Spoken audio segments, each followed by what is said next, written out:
ನಮಸ್ತೆ. ಕಳೆದ ಒಂದು 3-4 ದಿನದಿಂದ ಇಡೀ ಜಿಹಾದಿಗಳು ಗೋಹಂತಕರ ಬ್ಯಾಕಿಗೆ ಸರಿಯಾಗಿ ಬೆಂಕಿ ಬಿದ್ದಿದೆ. ಏನು ಉರ್ಕೊಂಡು ಪುನೀತ್ ಕೆರೆಹಳ್ಳಿ ಏನು ಕಿತ್ಕೊಳಕ್ಕಾಗಲ್ಲ.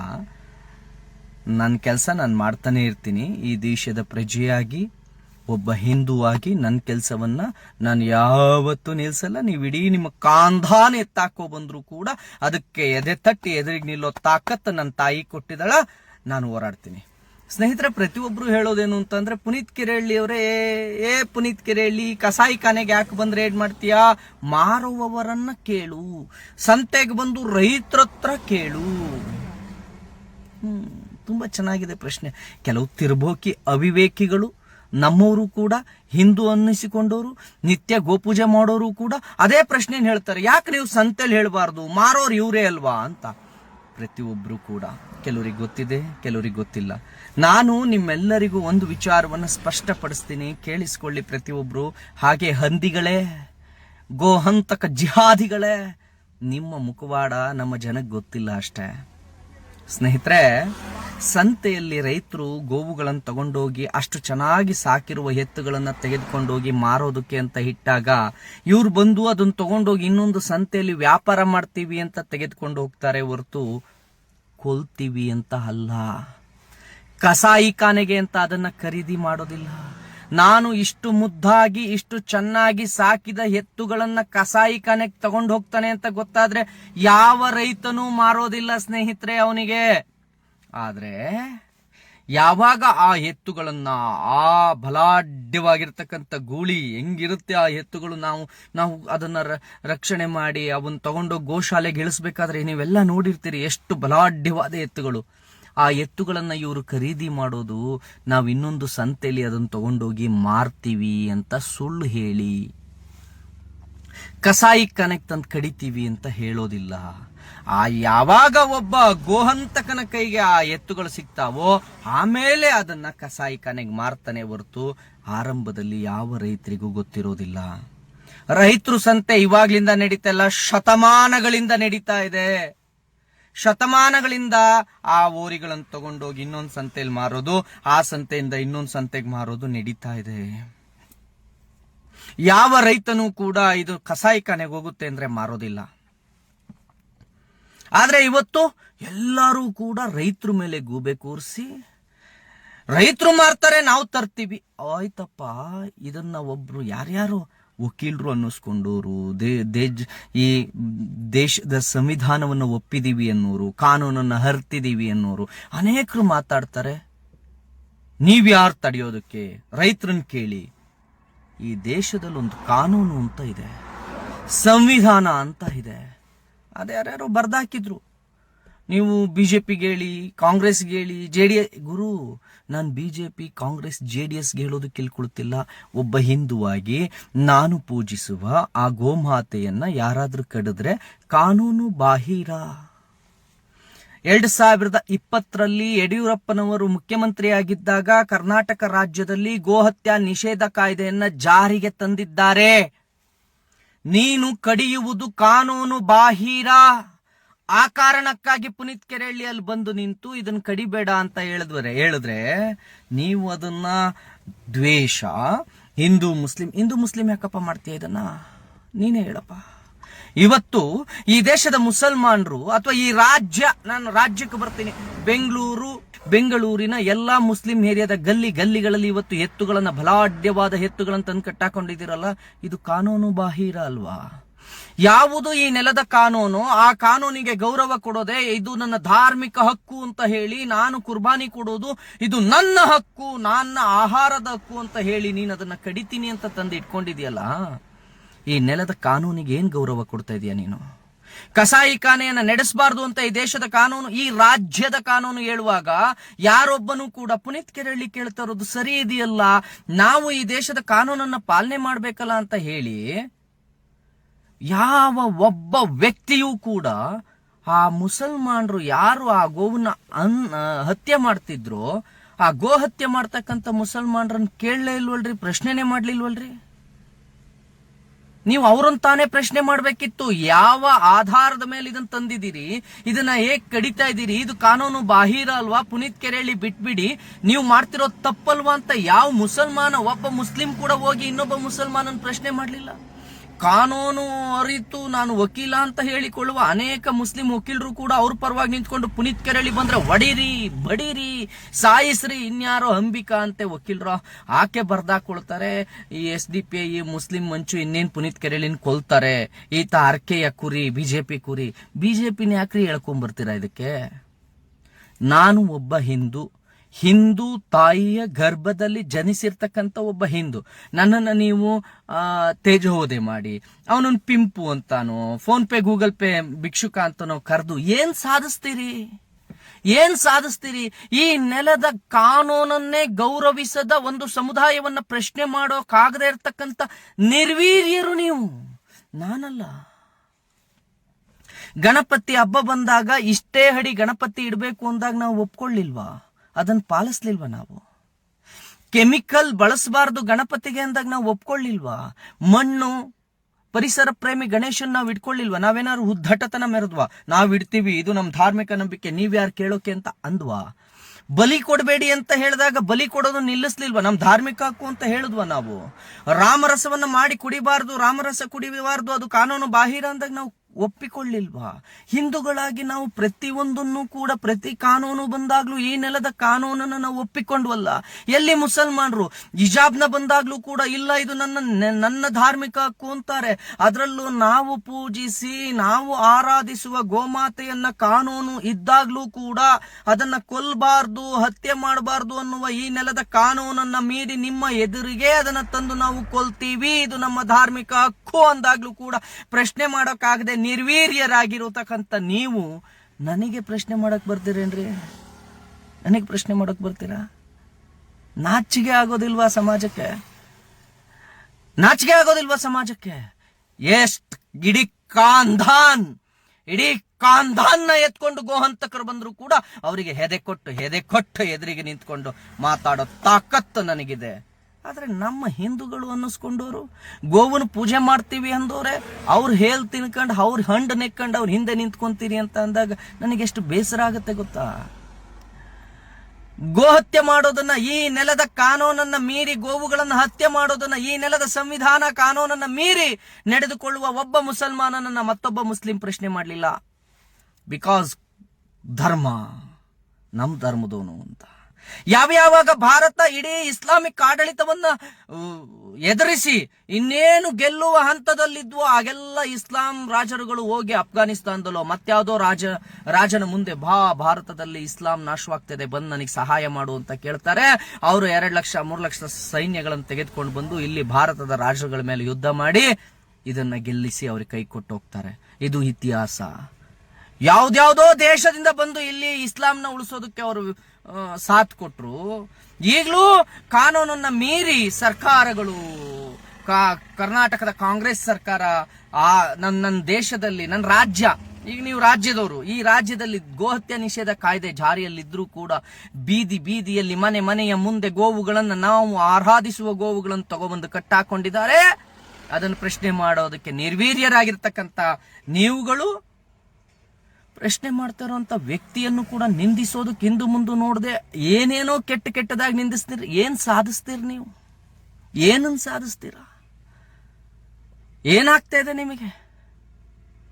ಅರ್ಥ ಬಿಡ್ರಿ. ಪುನೀತ್ ಕೆರೆಹಳ್ಳಿ ಬೇಡ, ನಾಳೆಯಿಂದ ನಾನು ಈ ಕೆಲಸ ನಿಲ್ಲಿಸ್ತೀನಿ. ನಿಮ್ಮಲ್ಲಿ ಯಾರಿಗಾದ್ರೂ ತಾಕತ್ತಿದೆಯಾ ಈ ನೆಲದ ಕಾನೂನನ್ನು ಉಳಿಸಿಕೊಳ್ಳೋದಕ್ಕೆ? ಮಾತೆತ್ತಿದ್ರೆ ರೈತರನ್ನ ಅಡ್ಡ ತಂದು ಇಟ್ಕೊಳ್ಳೋದು, ಮಾತೆತ್ತಿದ್ರೆ ಬೇರೆ ಏನೇನೋ ತಂದು ಅಡ್ಡ ಇಟ್ಕೊಳ್ಳೋದು.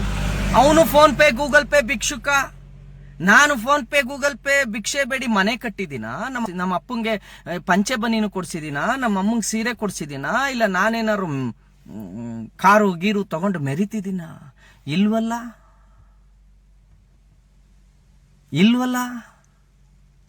ನನ್ನ ಕಾರ್ಯಗಳಿಗೆ ನಾನು ಅದನ್ನ ಸದ್ಬಳಕೆ ಮಾಡ್ಕೊಳ್ತಾ ಇದ್ದೀನಿ, ಸದ್ವಿನಿಯೋಗ ಮಾಡ್ಕೊಳ್ತಾ ಇದ್ದೀನಿ. ಇನ್ನೊಂದು 4 ಜನ ಹುಡುಗರನ್ನ, ಯುವಕರನ್ನ, ನನ್ನದ್ದೇ ರೀತಿ ಚಿಂತನೆಗಳಿರ್ತಕ್ಕಂಥ, ನನ್ನದ್ದೇ ಆಲೋಚನೆಗಳನ್ನ ಹೊಂದಿರ್ತಕ್ಕಂಥ 4 ಜನರನ್ನ ಜೊತೆಗಿಡ್ಕೊಂಡು ನಾವೆಲ್ಲರೂ ಒಟ್ಟಾಗಿ ಈ ಕೆಲಸವನ್ನ ಮತ್ತಷ್ಟು ಜೋರಾಗಿ ಮಾಡ್ತಾ ಇದೀವಿ. ಅದೇ ಕಾರಣಕ್ಕೆ ತಾನೇ ಇವತ್ತು ಮುಸಲ್ಮಾನರ ಬ್ಯಾಕಿಗೆ ಬೆಂಕಿ ಬಿದ್ದಿರೋದು. ಪುನೀತ್ ಕೆರೆಳಿ ಒಬ್ನೇ ಮಾಡ್ತಾ ಇದ್ದ, ಇವತ್ತು ಅವನ ಜೊತೆಗೆ 8-10 ಜನ ಯುವಕರು ಬರ್ತಾರೆ. ಯಾಕೆ ಬರ್ತಾರೆ ಅಂತ ಅಂದ್ರೆ ಇವರೆಲ್ಲರೂ ನನಗೆ ಸಹಾಯ ಮಾಡಿದ್ರು, ಆ ಸಹಾಯದಿಂದ ನಾನೊಂದು ತಂಡ ಕಟ್ಕೊಂಡೆ. ನಾನು ನನ್ನ ಸ್ವಂತಕ್ಕೆ ಬಳಸ್ಲಿಲ್ಲ ಅಲ್ವಾ. ಮೈ ಮುರಿದು ದುಡಿ, ಏನ್ ದುಡ್ದೇನ್ ಮಾಡ್ಲಿ ನಾನು? ನಿಮ್ ತರ ಷಂಡ್ರಂತ ಬದುಕ್ಲಾ? ನಾನ್ ದುಡ್ದು ನಿಮ್ ತರ ಷಂಡ್ರಂತ ಬದುಕ್ಲಾ? ಅನ್ಯಾಯ ಕಂಡ್ರು, ಅಕ್ರಮ ಕಂಡ್ರು ಪ್ರಶ್ನೆ ಮಾಡಕ್ ಆಗದೆ ಇರೋ ನಿರ್ವೀರ್ಯರಂತೆ ಷಂಡರಂತ ಬದುಕ್ಲಾ? ನನ್ನ ತಾಯಿ ಗರ್ಭದೊಳಗೆ ನಾನು ಹುಟ್ಟಿದ್ದೀನಿ, ನಾನ್ ಷಂಡ ಅಲ್ಲ, ನಾನ್ ನಿರ್ವೀರ್ಯ ಅಲ್ಲ. ನಾನು ಪ್ರಶ್ನೆ ಮಾಡೋ ತಾಕತ್ತನ್ನು ಹೊಂದಿದ್ದೀನಿ. ಯಾರು ನೀವು ಪುನೀತ್ ಕೆರೆಯಲ್ಲಿ ಮೈ ಮುರಿದು ದುಡಿ ಅಂತಿರೋ, ಒಂದ್ಸಲ ಬಂದು ನಾವು ಗೋವು ಹಿಡಿತೀವಲ್ಲ, ನಮ್ ಜೊತೆಗೆ ಬನ್ರಿ, ತಾಕತ್ತಿದ್ರೆ ನಮ್ಮನ್ ಯಾವನಿಗೆ ಬೇಕು ಈ ಕೆಲಸ ಅಂತ ವಾಪಸ್ ಓಡೋಗ್ಬಿಡ್ತೀರಾ.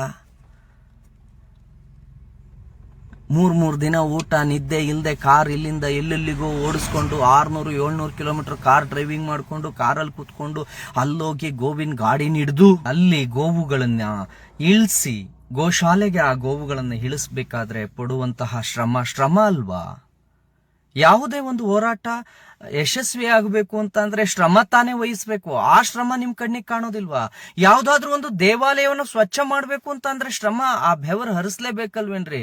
ನೀವು ನಿಮ್ಮ ಮನೆಗೆ ನಿನ್ನ ಹೆಂಡತಿ ಮಕ್ಳನ್ನ ಸಾಕಕ್ ದುಡಿದ್ರೆ ಮಾತ್ರ ಶ್ರಮ, ನಾವು ಸಮಾಜಕ್ಕೆ ದುಡಿದ್ರೆ ಅದು ಶ್ರಮ ಅಲ್ವಾ? ಆ ಶ್ರಮದ ಲೆಕ್ಕ ಗಣನೆಗೆ ಬರೋದಿಲ್ವಾ? ನೀನು ನಿನ್ನ ಮನೆಗೆ ಗಾಡಿ ಡ್ರೈವ್ ಮಾಡಿದ್ರೆ ಅದು ಡ್ರೈವಿಂಗು, ನಾನು ಕಸಾಯಿಖಾನೆಗೆ ಹೋಗೋ ಗೋವುಗಳನ್ನು ರಕ್ಷಣೆ ಮಾಡೋದಕ್ಕೆ 800 ಕಿಲೋಮೀಟರ್ ಗಾಡಿ ಓಡಿಸ್ಕೊಂಡು ಹೋದ್ರೆ ಅದು ಶ್ರಮ ಅಲ್ಲ. ನಿನ್ನ ಹೆಂಡತಿ ಮಕ್ಳಿಗೆ ಅನ್ನ ಹಾಕಕ್ ದುಡ್ದಿದ್ ಮಾತ್ರ ಶ್ರಮ. ನಾನು ಗೋರಕ್ಷಣೆಗೆ ಹೋಗಿದ್ದಂತಾಗ ಹೋಗುವ ಗಾಡಿ ಓಡಿಸೋದು ಶ್ರಮ ಅಲ್ಲ. ಅಲ್ಲಿ ಎತ್ತುಗಳನ್ನ ಇಳಿಸೋದು ಮಾಡೋದು ಶ್ರಮ ಅಲ್ಲ. ಅದು ಮೈ ಮುರಿದಂಗಲ್ಲ. ನಾಚಿಕೆಗೇಡಿನ ಮಾತುಗಳನ್ನ ಆಡಬೇಡಿ. ತಾಕತ್ತಿದ್ರೆ ನಮ್ ಜೊತೆಗೆ ಬಂದು ಇರ್ರಿ, 5 ದಿನ. ಯಾವ್ದು ಸುಲಭ ಅಂತ ಗೊತ್ತಾಗುತ್ತೆ, ಅದೋ ಇದೋ ಅಂತ. ಬೆಳಿಗ್ಗೆ ಹೋಗಿ ಸಂಜೆ ಹೊತ್ತಿಗೆ ಕೆಲಸ ಮುಗಿಸ್ಕೊಂಡು ಬರೋದು ಈಸಿನೋ ಅಥವಾ ನಮ್ಮದು ಕಷ್ಟನೋ ನಿಮ್ದು ಕಷ್ಟನೋ ಅಂತ ಗೊತ್ತಾಗುತ್ತೆ. 1 ವಾರ ಬಂದಿರ್ರಿ ನಮ್ ಜೊತೆಗೆ, ನೋಡೋಣ. ಸಂಸಾರದ ಸುಖ ಇಲ್ದೆ ಅಪ್ಪ ಅಂತ ಕರೆಯೋಕ್ ಮಕ್ಕಳು ಇಲ್ಲ, ಗಂಡ ಅಂತ ಕರೆಯೋಕ್ ಹೆಂಡತಿನೂ ಇಲ್ಲ. ಇಡೀ ಸಂಸಾರ ಸುಖಗಳನ್ನೆಲ್ಲ ಬದಿಗೆ ಸರಿಸಿ ಬೆಳಿಗ್ಗೆ ಸಾಯಂಕಾಲ ಅಂದೆ, ಹಗಲು ರಾತ್ರಿ ಅಂದೆ ನಾವು ಹೋಗಿ ಹೋರಾಟ ಮಾಡ್ತೀವಲ್ಲ, ಅದು ಶ್ರಮ ಅಲ್ಲ. ಅದು ನಿಮಗೆ ದಂಧೆ ಅನ್ಸುತ್ತೆ ಅಲ್ವಾ? ದಂಧೆ ಮಾಡೋರಿಗೆ ಹೇಳಿ, ರೋಲ್ ಕಾಲ್ ಮಾಡ್ಕೊಂಡು ಬದುಕೋರಿಗೆ ಹೇಳಿ, ನಮ್ಮಂತೋರಿಗಲ್ಲ. ಆಮೇಲೆ ಇನ್ಯಾರೋ ಒಬ್ಬ ಕೇಳ್ತಾ ಇದ್ದ, ಎಂತ ಅವಿವೇಕಿ ಅಯೋಗ್ಯ ಇರ್ಬೇಕು ಅಂದ್ರೆ, ನೀವು ರಕ್ಷಣೆ ಮಾಡಿದ ಗೋವುಗಳನ್ನೆಲ್ಲ ಎಲ್ಲಿ ಬಿಟ್ಟಿದ್ದೀರಾ, ಏನ್ ಮಾಡ್ತಾ ಇದ್ದೀರಾ, ಮಾರ್ಕೊಂಡಿದ್ದೀರಾ ಅಂತ. ಅವಿವೇಕಿ, ನಿಂತರ ತಾಯಿನ ಕರ್ಕೊಂಡು ಬಂದು ಇನ್ನೊಬ್ರ ಜೊತೆ ಮಲಗಿಸಿ ತಮ್ಮನ್ನ ಹುಟ್ಟಿಸ್ಕೊಳ್ಳೋರಲ್ಲ, ಅಥವಾ ತಾಯಿನೋ ಹೆಂಡ್ತಿನೋ ಮಲಗಿಸಿ ಹಣ ಮಾಡೋರು ಅಲ್ಲ. ಆಯ್ತಾ? ಇದಕ್ಕಿಂತ ಇನ್ನು ಕಾರವಾಗಿ ಹೇಳೋಕ್ಕಾಗಲ್ಲ ಅನ್ಸತ್ತೆ, ಇದಕ್ಕಿಂತ ಇನ್ನು ಮುಂದುವರೆದು ಹೇಳೋದಕ್ಕಾಗಲ್ಲ ಅನ್ಸುತ್ತೆ. ಹೇಳೋಕೆ ಬರುತ್ತೆ, ಎದುರಿಗೆ ಬಂದ್ರೆ ಹೇಳ್ತೀನಿ, ಸಾಮಾಜಿಕ ಜಾಲತಾಣಗಳಲ್ಲಿ ಬೇಡ ಅಂತ ಸುಮ್ಮನಿದ್ದೀನಿ. ಸ್ನೇಹಿತರೆ, ನಾವು ಗೋವುನ ಗಾಡಿಯನ್ನು ತಡಿತೀವಿ. ಈಗ ನಿನ್ನೆ ಮಾಸ್ತಿಲಿ ಹಿಡಿದ್ವಿ, ಅಲ್ಲಿ ಗೋವುಗಳನ್ನು ರಕ್ಷಣೆ ಮಾಡಿ ಅದನ್ನ ತಗೊಂಡೋಗಿ ಗೋಶಾಲೆಗೆ ಬಿಡ್ಬೇಕಾಗಿರೋದು ಪೊಲೀಸ್ನವ್ರ ಕರ್ತವ್ಯ. ಅದು ಪೊಲೀಸ್ ಮಾಡ್ತಾರೆ, ನಾವಲ್ಲ. ನಾವು ಸಹಾಯ ಮಾಡ್ತೀವಿ ಅವರಿಗೆ ಅಷ್ಟೇ. ಗಾಡಿ ಹಿಡ್ದಾಗ ಸ್ಥಳಕ್ಕೆ ಪೊಲೀಸ್ನವ್ರು ಕರೆಸ್ತೀವಿ, ಎಲ್ಲ ವಿಡಿಯೋ ಹಾಕಿದೀವಲ್ರಿ. ಆಮೇಲೆ ಆ ಗೋವುಗಳನ್ನು ಇಳಿಸ್ಬೇಕಾದ್ರೆ ಹೋಗಿ ನಾವು ಗೋಶಾಲೆಗೆ ಇಳಿಸಿರೋದಲ್ವಾ, ಅಲ್ಲಿ ಲೆಕ್ಕ ಬರ್ಕೊಳ್ತಾರ್ರಿ ಪೊಲೀಸ್ನವರು. ಎಷ್ಟು ಗಂಡು, ಎಷ್ಟು ಹೆಣ್ಣು, ಎಷ್ಟಿದ್ವು, ಯಾವ ತರ ತುಂಬಿದ್ವಿ ಅಂತ ಕಾನೂನಿಗೆ ಕೊಡ್ಬೇಕದನ್ನ. ಅದು ವಿಚಾರಣೆ ಆಗಬೇಕು. ಅದು ನ್ಯಾಯಾಲಯದ ಸುಪರ್ದಿಲಿರುತ್ತೆ, ಪುನೀತ್ ಕೆರೆಹಳ್ಳಿ ಸುಪರ್ದಿಲಲ್ಲ. ನಾನು ಆ ಎತ್ತುಗಳನ್ನು ತಗೊಂಡೋದ್ರೆ ಏನು ಮಾತು ಅಂತ ಮಾತಾಡ್ತಿರ್ರಿ. ಅಟ್ಲೀಸ್ಟ್ ಕಾನೂನಿನ ಅರಿವಿರ್ಬೇಕು. ಅವಳು ವಕೀಲರು ಅಂತ ಹೇಳಿ ಬರ್ದಾಕೊಂಡಿದ್ದಾರೆ. ದಯವಿಟ್ಟು ನನಗೆ ವಕೀಲರು ಮರ್ಯಾದೆ ಹಾಳು ಮಾಡ್ಬೇಡಮ್ಮ ತಾಯಿ. ಗೋವು ಎಲ್ಲಿ ಅಂತ ಕೇಳ್ತೀಯಲ್ಲಮ್ಮ, ನಿನಗೆ ನಾಚಿಕೆ ಆಗೋದಿಲ್ವೇನಮ್ಮ ನಿಂಗೆ? ಏನೇನೋ ಹೆಸರು ಹಾಕೊಂಡಿದ್ದೀರಿ, ಯಾಕೆ ಬೇಕು? ನಾವು ಗಾಡಿ ಹಿಡಿದ್ರೆ ಅದು ಪೊಲೀಸ್ನವರ ಸುಪರ್ದಿಗೆ ಹೋಗುತ್ತೆ, ಪೊಲೀಸ್ನವರು FIR ಮಾಡ್ತಾರೆ, ಆಮೇಲೆ ಗೋಶಾಲೆಗೆ ಬಿಡೋದಕ್ಕೆ ಒಂದು ಪತ್ರ ರೆಡಿ ಮಾಡ್ತಾರೆ ಪೊಲೀಸ್ನವರು. ಇಂತಿಷ್ಟ ಗೋವುಗಳನ್ನ ಇಂಥವ್ರು ನಮ್ಮ ಕಂಪ್ಲೇಂಟ್ ಕೊಟ್ಟಿದ ಕಾರಣ ಗಾಡಿ ಹಿಡಿದು ನಾವು ಈ ರೀತಿ ಇದನ್ನ ಗೋಶಾಲೆಗೆ ಬಿಡ್ತಾ ಇದೀವಿ, ಇಟ್ಕೊಳ್ಳಿ ಅಂತ ಪೊಲೀಸ್ನವ್ರು ಪತ್ರ ಬರೀತಾರೆ. ಆಮೇಲೆ ಅದನ್ನ ಪೊಲೀಸ್ನವರು ಸಮ್ಮುಖದಲ್ಲಿ ನಾವೆಲ್ಲರೂ ಹೋಗಿ ಅದನ್ನ ಇಳಿಸ್ತೀವಿ. ಗೋವುಗಳನ್ನ ಪುನೀತ್ ಕೆರೆಹಳ್ಳಿ ಹ್ಯಾಂಡ್ ಓವರ್ ತಗೊಳ್ಳೋದಿಲ್ಲ. ಇನ್ನು ಮುಂದುವರೆದು ಇನ್ನೂ ಅನೇಕ ರೀತಿ ಪ್ರಶ್ನೆಗಳನ್ನು ಕೇಳ್ತೀರಿ. ಫೋನ್ ಪೇ, ಗೂಗಲ್ ಪೇ, ಭಿಕ್ಷುಕ ಅನ್ನೋದ್ರಿಂದ ಹಿಡಿದು ಅನೇಕ ರೀತಿ ಹಣ ತೆಗೆದುಕೊಳ್ಳೋದು ಪ್ರತಿ ಸಂಘಟನೆಗಳು, ಪ್ರತಿ ಪಕ್ಷಗಳು ತೆಗೆದುಕೊಳ್ತಾವೆ. ಇನ್ನೂ ಅಧಿಕಾರಕ್ಕೆ ಬಂದಿಲ್ಲ. ನಾವು ಅಧಿಕಾರಕ್ಕೆ ಬರ್ತೀವಿ ಅಂತ ಹೇಳುವ KRS ಪಕ್ಷ ತಗೊಳ್ಳೋದಿಲ್ವಾ ದೇಣಿಗೆಯನ್ನ? ಫೋನ್ ಪೇ ಗೂಗಲ್ ಪೇಲೇ ತಗೊಳ್ಳೋದು ಅವರು. ಕಾಂಗ್ರೆಸ್ ಪಕ್ಷ ದೇಣಿಗೆ ತಗೊಳ್ಳೋದಿಲ್ವಾ? ಫೋನ್ ಪೇ ಗೂಗಲ್ ಪೇನೇ ತಗೊಳ್ಳೋದು. BJP ತಗೊಳ್ಳೋದಿಲ್ವಾ? JDS ತಗೊಳ್ಳೋದಿಲ್ವಾ? ಮಠ ಮಾನ್ಯಗಳು ತೆಗೆದುಕೊಳ್ಳೋದಿಲ್ವಾ? ಮುಜರಾಯಿ ಇಲಾಖೆ ಪ್ರತಿ ದೇವಸ್ಥಾನದ ಮುಂದೆ ಒಂದು ಸ್ಕ್ಯಾನರ್ ಇಟ್ಟಿರುತ್ತೆ, ನೀವು ಇದರಲ್ಲಿ ಸ್ಕ್ಯಾನ್ ಮಾಡಿ ದೇಣಿಗೆ ಕೊಡಿ ದೇವಸ್ಥಾನಕ್ಕೆ ಅಂತ. ಆದ್ರೆ ಪುನೀತ್ ಕೆರೆಹಳ್ಳಿ ತೆಗೆದುಕೊಂಡ್ರೆ ಮಾತ್ರ ಭಿಕ್ಷುಕ. ಯಾಕೆ? ನಾನು ಪ್ರಶ್ನೆ ಮಾಡ್ತಿದ್ದೀನಲ್ಲ ಅನ್ಯಾಯವನ್ನ, ನಾನು ಪ್ರಶ್ನೆ ಮಾಡ್ತಾ ಇದ್ದೀನಲ್ಲ. ಈ ನೆಲದಲ್ಲಿ ಮುಸಲ್ಮಾನರು ಯಾವ ಕಾನೂನಿಗೂ ಯಾವ ಸಂವಿಧಾನಕ್ಕೂ ಗೌರವ ಕೊಡ್ತಿಲ್ಲ ಅನ್ನೋದನ್ನ ನಾನು ತೋರಿಸ್ತಿದ್ದೀನಲ್ಲ. ಲಾರಿಗಳಲ್ಲಿ ಹಿಂಸಾತ್ಮಕವಾಗಿ ಗೋವುಗಳನ್ನು ತುಂಬಿಕೊಂಡು ಹೋಗ್ತಾರೆ. ಇದು ನಮ್ಮ ನಂಬಿಕೆಯ ಪ್ರಶ್ನೆ ರೀ. ಇದು ನಮ್ಮ ನಂಬಿಕೆ. ಗೋವು ಅನ್ನೋದನ್ನ ಪಕ್ಕಕ್ಕಿಡಿ. ಇದು ಈ ನೆಲದ ನಂಬಿಕೆ. ಆ ನಂಬಿಕೆಯನ್ನು ನಿಮ್ಮ ಮುಂದೆನೆ ಹತ್ಯೆ ಮಾಡಬೇಕಾದ್ರೆ ಕಣ್ಮುಚ್ಚಿ ಕುಳಿತುಕೊಂತೀರಿ. ಸಾಧ್ಯ ಆದ್ರೆ ಪ್ರಶ್ನೆ ಮಾಡಿ. ನಿಮ್ ಕೈಲಿ ಸಾಧ್ಯ ಆಗ್ಲಿಲ್ವಾ? ಬಿಟ್ಬಿಡಿ. ನಾವು ಪ್ರಶ್ನೆ ಮಾಡ್ತಿದೀವಲ್ಲ. ಅವ್ರ ಹಂಡ್ ಯಾಕ್ರಿ ನೆಕ್ತೀರಾ? ಒಂದು ಓಟಿಗೆ ಅಥವಾ ಭಯಕ್ಕೆ? ಒಂದಾ ಪ್ರಶ್ನೆ ಮಾಡೋದಕ್ಕೆ ಭಯ, ಅಥವಾ ಅವರು ಓಟ್ ಹಾಕಿ ನಿಮಗೆ ಅಧಿಕಾರ ಕೊಡ್ತಾರೆ ಅಂತ. ನಿರ್ಲಜ್ಜರ್ ನೀವು. ನಾಚಿಕೆ ಮಾನ ಮರ್ಯಾದೆ ಇಲ್ಲದೆ ಇವತ್ತು ದೇಶವನ್ನ ಬಲಿ ಕೊಡೋದಕ್ಕೆ ನಿಂತಿರ್ತಕ್ಕಂಥ ನೀವು ಈ ನೆಲದ ಕಾನೂನನ್ನು ಕೂಡ ಮೀರಿ ಉಲ್ಲಂಘನೆ ಮಾಡಿ, ಈ ನೆಲದ ಕಾನೂನನ್ನು ಉಲ್ಲಂಘಿಸಿ ಅವರು ಗೋವನ್ನು ಹತ್ಯೆ ಮಾಡಬೇಕಾದ್ರೆ ಅದನ್ನು ಸರಿ ಅಂತ ವಾದ ಮಾಡ್ತೀರಿ ಅನ್ನೋದಾದ್ರೆ, ಪುನೀತ್ ಕೆರೆಹಳ್ಳಿನ ಪ್ರಶ್ನೆ ಮಾಡೋ ಯಾರಾದ್ರೂ ತಾಕತ್ತಿದ್ರೆ, ನೈತಿಕತೆ ಇದ್ರೆ ಹೋಗಿ ಅವ್ರ ಕಸಾಯಿಖಾನೆಗಳ ಮುಂದೆ ನಿಂತ್ಕೊಂಡು ನಾವು ಪ್ರಶ್ನೆ ಮಾಡೋದ್ನಲ್ಲ ಅದೇ ರೀತಿ ಪ್ರೀತಿಯಿಂದ ಪ್ರಶ್ನೆ ಮಾಡ್ರಿ ನೋಡೋಣ, ಯಾಕಯ್ಯ ಮಾಡ್ತಿದ್ಯಾ ಅಂತ. ನಾಚಿಕೆ ಆಗ್ಬೇಕ್ರಿ ನಿಮ್ಗೆಲ್ಲ. ಈ ನೆಲದಲ್ಲಿ ಹುಟ್ಟಿದ್ದೀರಾ, ಈ ನೆಲದ ಕಾನೂನನ್ನ ಗೌರವಿಸಬೇಕಾಗಿರೋದು ನಿಮ್ ಕರ್ತವ್ಯ. ನಾನು ಇಲ್ಲಿವರೆಗೂ ನಾನು ಮಾಡಿದ್ದೆಲ್ಲ ಅದೇ. ಆದ್ರೆ ಅದಕ್ಕೆ ನನ್ನನ್ನೇ ಕಾನೂನು ಬಾಹಿರ ಕೃತ್ಯ ಮಾಡ್ತೀರಿ ಏನ್ರಿ? ನಾನು ಯಾವ್ದು ಕಾನೂನು ಬಾಹಿರ ಕೃತ್ಯ? ಅಕ್ರಮ ಗೋ ಸಾಗಾಟನೆಯನ್ನ ಮಾಡ್ತಾ ಇರೋದೊಂದು ತಪ್ಪು ಅಂತ ಹೇಳಿದ್ದ, ಅಥವಾ ಇಲ್ಲಿಗಲ್ ಕಸಾಯಿಖಾನೆಗಳನ್ನ ಮುಚ್ಚಿಸಿದ್ದು ನನ್ನ ತಪ್ಪ, ಅಥವಾ ಅಕ್ರಮ ಬಾಂಗ್ಲಾ ವಲಸಿಗರು ಇಲ್ಲಿದ್ದಾರೆ ಅಂತ ಹೇಳಿದ್ದು ನನ್ನ ತಪ್ಪ? ಯಾವುದು ತಪ್ಪು? ಪ್ರತಿ ಬಾರಿ ನನ್ನ ವಿರುದ್ಧ ಒಂದು ಫೇಕ್ ಕಂಪ್ಲೇಂಟ್ ಮಾಡೋದು, ಸುಳ್ಳು ದೂರು ದಾಖಲು ಮಾಡೋದು, ಕೊನೆಗೆ ನನ್ನನ್ನು ಆರೋಪಿ ಅಂತ ಕರೆಯೋದು.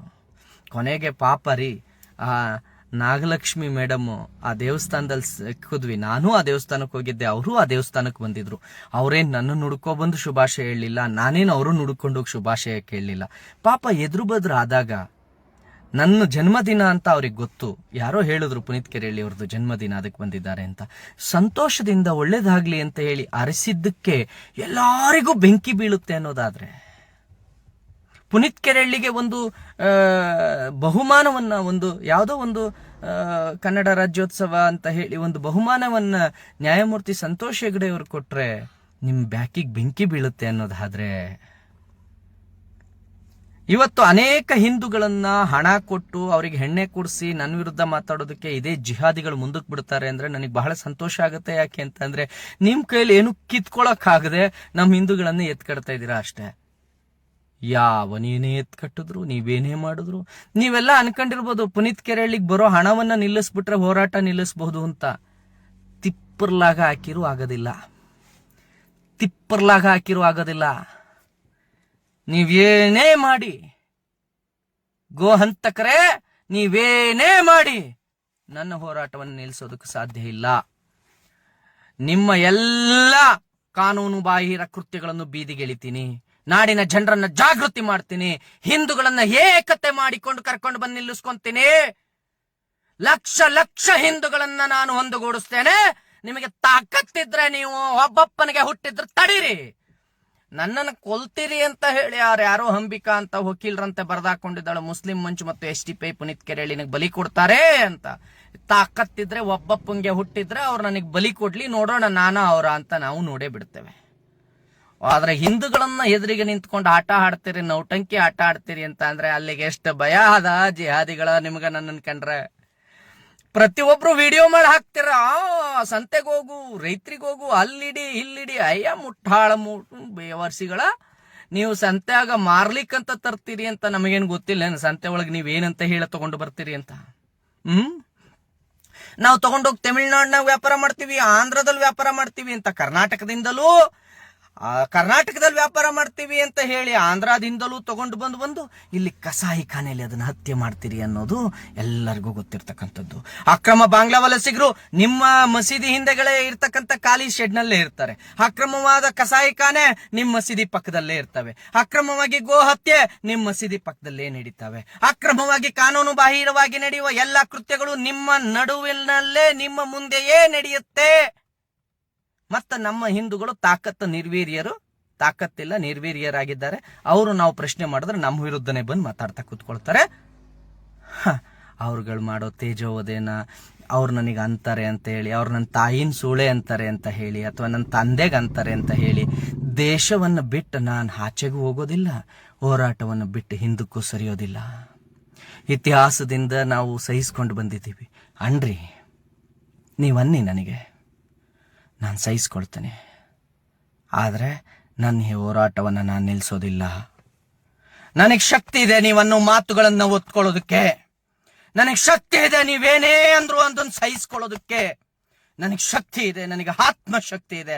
ನೀವನ್ನಿ, ಇನ್ನೂ 1000 ಅನ್ನಿ, ನನಗೆ ಇನ್ನು ಕೆಟ್ಟ ಕೆಟ್ಟ ಶಬ್ದಗಳನ್ನನ್ನಿ, ಹೆಗ್ಲ ಮೇಲೆ ಹಾಕೊಳ್ತೀನಿ ನಾನು. ನನಗೇನು ಬೇಸರ ಇಲ್ಲ. ಆದರೆ ಈ ಗೋಹಂತಕ ಜಿಹಾದಿಗಳ ವಿರುದ್ಧ ಹೋರಾಟ ಮಾಡೇ ಮಾಡ್ತೇನೆ. ರಾಜ್ಯದಲ್ಲಿ ಗೋಹಂತಕರೆಲ್ಲ ಒಂದ್ ಕಡೆ ನಿಂತ್ಕೊಳ್ಳಿ, ಗೋ ಪ್ರೇಮಿಗಳನ್ನೆಲ್ಲ ನಾನು ಒಂದ್ ಕಡೆ ನಿಲ್ಲಿಸ್ತೀನಿ. ನನಗೆ ತಾಕತ್ತಿದೆ, ನಾನು ನಿಲ್ಲಿಸ್ತೀನಿ. ನೀವ್ ಯಾರ್ಯಾರು ಗೋಹಂತಕರಿದ್ದೀರಿ ನೀವೆಲ್ಲ ಒಂದ್ ಸೈಡ್ ಹೋಗ್ತಾರೆ. ಗೋ ಪ್ರೇಮಿಗಳನ್ನೆಲ್ಲ ನಾನು ಒಂದ್ ಸೈಡ್ ತಂದು ನಿಲ್ಲಿಸ್ಕೊಂತೀನಿ. ಅವತ್ತು ತೋರಿಸ್ತೀನಿ.